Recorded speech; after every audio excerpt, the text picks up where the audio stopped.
Welcome to a MainelyDIY.com video. So today I'm going to show you how you can use the same theme and come out with some different cards. So this is pretty much what I saw. I chose this artwork and that's pretty much what it is. I changed the colors, maybe the placement a little bit, because it was a little difficult figuring out where to glue them all on.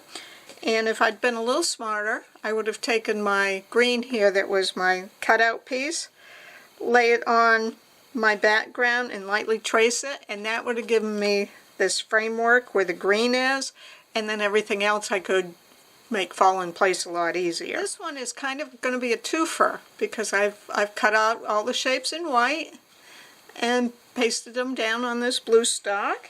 And I took this white from where I cut it out. These are, you know, that piece came from there, and just laid a piece of colored cardstock behind it, so you can get two out of one cut, which is kind of cool. Another nice option is to do this coloring book style. So I just drew the outline, and this is really great because the person that receives this card has their own little craft project to do when they color this in. Or of course you could color it in if you want to. I have some embossing. So actually it's debossing on the Cricut machine.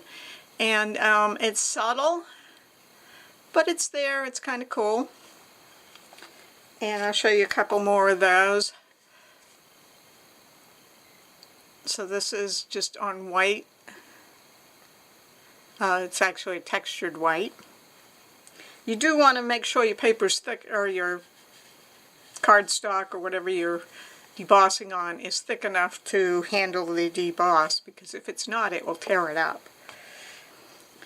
And then this one's on a glossy cardstock, which is kind of cool because if I turn it over, it actually made an imprint on the reverse side on that one. Pretty good on this glossy one, so you can experiment around, see what you like. So we've got some deboss options. The popular coloring, the 2-for-1,